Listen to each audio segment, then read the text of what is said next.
In the chaos of the toy store, I lost my mom. It was late at night on Black Friday.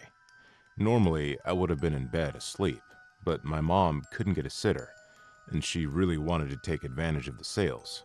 She couldn't leave me home alone, so she figured I was mature enough to be up a bit later, and she brought me along.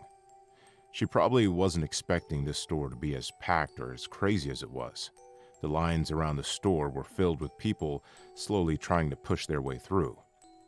I held on to her tight like she told me to. Eventually, we made it in the store, and that was when things really got chaotic. Somehow, we got a shopping cart. I held on to that as my mom pushed and grabbed things from aisles. The people around us were acting wild, grabbing everything they could get their hands on. After a while, we reached the toy section, and it looked impossible to break into. We walked around, searching for a part that looked easier to get into. My mom bent down to me and told me to stay next to the cart. She was going to go in quickly, grab a few things, and come back. I watched her disappear into the crowd. Adults passed by me and gave me strange looks. Most people probably weren't expecting to see an unattended child in the toy store after midnight. I was approached by someone in a worker's vest. Something about that interaction felt off. Instead of asking if I was lost or where my mother was, he said he wanted to show me something. I told him I couldn't leave the cart. He said we could bring the cart and I could get a free toy. The prospect of a free toy clouded my judgment.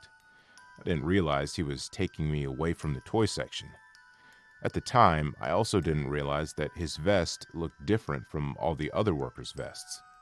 But I held onto the cart as he pushed it and steered me to the back of the store. We came to a set of doors that led to what had to be the stock rooms. "Hang on and stay close," the worker said to me. He pushed the cart through the door. Before we could get to where all the boxes were, he pulled the cart aside towards an exit.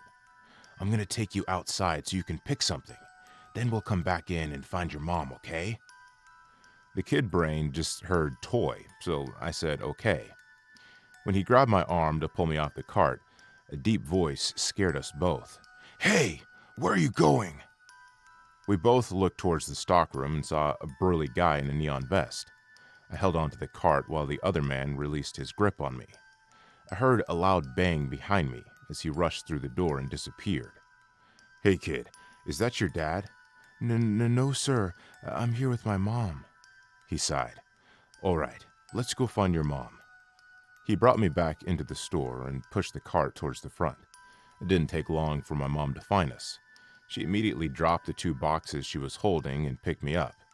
She held me tight and told me never to disappear like that again.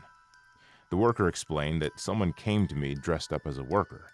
I didn't know what it meant at the time, but he suspected that the guy was shoplifting and then saw that I was alone. When he switched plans, he took me to the back exit, where the worker stopped him. He said they were going to check the security cameras and pass any footage they had of the guy off to the cops. Eventually, my mom and I were in the car on our way home. I could barely keep my eyes open. She was probably tired too, but remained focused on the road. I had no idea what almost happened to me.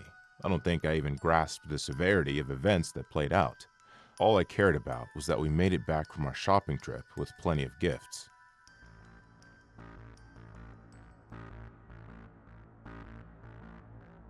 I gripped the steering wheel as despair turned into frustration. The silence in my car was interrupted only by my labored breathing. Black Friday was a night filled with desperation and chaos. Even with more people shopping online, the stores were always a battleground. With bills stacking up, getting the perfect gifts was always a struggle. I thought of my son's smiling face and how badly I wanted to give him everything. This year, it was a brand new drone. It had all kinds of features, and I knew he'd have a lot of fun with it. Tonight was probably my only chance to get it at a discount before the holidays.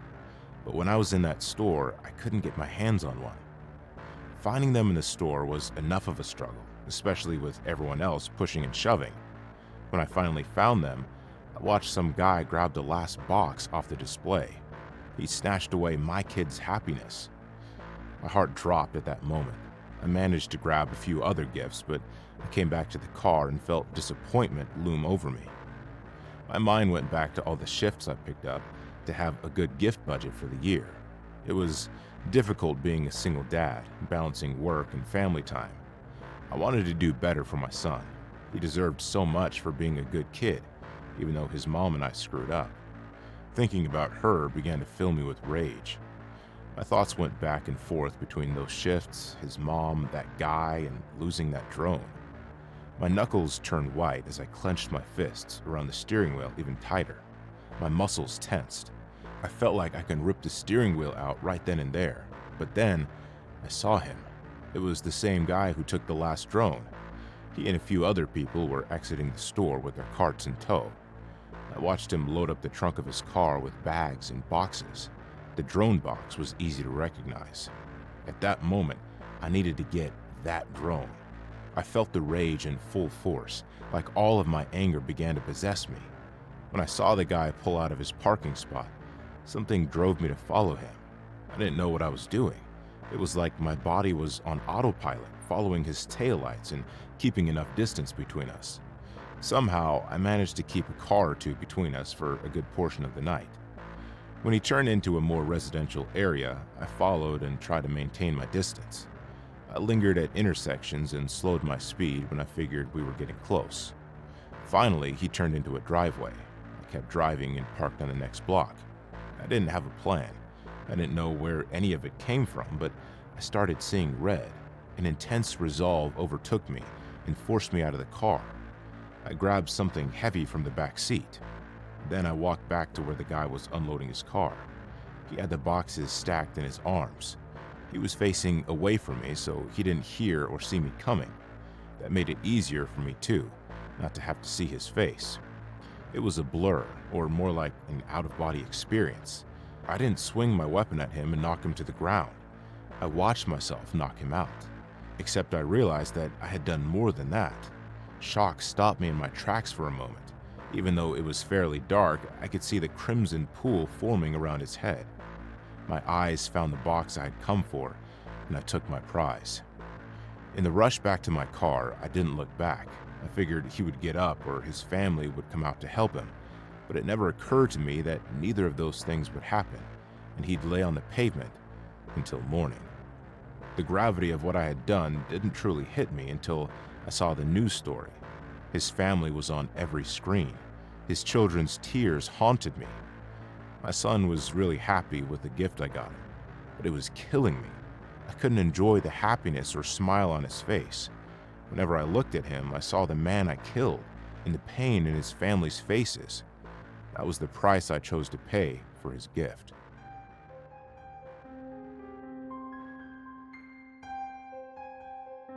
The sound of glass shattering awoke me from my slumber. I realized that I had fallen asleep while babysitting the neighbor's kid. I volunteered so they can go Black Friday shopping for him. I sat up and stretched, trying to get the blood flowing in my body. Then the realization hit me. Something was broken. "Timmy, what did you do?" I got up and checked the kitchen first. Nothing seemed out of the ordinary. There wasn't any broken glass on the floor or counters. Puzzled, I checked the bathroom next. There were no signs of damage. I heard the noise again, along with some grunts. Panic began to overtake me. I rushed to the living room and peered in. There was a man trying to climb in through the window.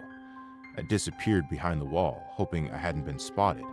I didn't know if the guy was alone, but I had to think of something fast. I was only a 16-year-old kid, so I wasn't going to be able to stop him physically. I had to get Timmy out of that house. I crept up the stairs and went to Timmy's room. He was awake and reading a book. "Timmy, I need you to be very quiet." The little boy looked up at me with a confused expression. Doubt paralyzed me. I wasn't sure if I should tell him what was going on or not. I didn't want to make him panic and start crying. Then an idea came to me. "We're going to play a game. We're going to go over to my house. But we have to be really quiet because there are monsters around, and we don't want to be caught, okay?" Timmy nodded. Another loud bang downstairs made us both look to the door. I was sure that on some level he understood, but presenting it as a game hopefully took away some of the fear from the situation. I got him into his shoes and told him to wait. At the top of the stairs, I peeked down and saw the guy from the window letting someone else in through the front door. I knew there was no way we could pass them, so we had to hide until we could make a break for it. I nearly jumped when Timmy poked my shoulder. There was no hiding the worry in his eyes. I looked down at the guys again. They split up and started exploring the downstairs area. I grabbed Timmy's hand. He nodded as I brought my finger to my lips. We crept down the stairs, hoping and praying they wouldn't creak. We heard noises from the guys as they searched for valuables. When we got to the front door, I turned the lock and knob as quietly as I could. When the door started creaking, I pushed it open faster and pulled Timmy outside. I didn't bother closing the door behind us. In a flash, Timmy was in my arms and I sprinted to my house. The men's voices weren't too far behind. We got to my front door and I set the kid down. My heart raced as I scrambled to grab my keys. Before I knew it, they were in the lock. It clicked as I turned and then the door was open. We heard the men yelling as I pulled Timmy inside and shut the door behind us. They started slamming on the door. Thankfully, the commotion woke my parents, who immediately came down. My mom took me and Timmy to the living room. She called 911 while my dad grabbed his gun. As soon as my dad said he had a weapon, the men outside went silent. Timmy's parents must have been scared sick when they came back and saw all the cops, but we were all safe and sound. Still, those guys were out there. Who knows what they would have done to us if they caught us before we made it back to my house.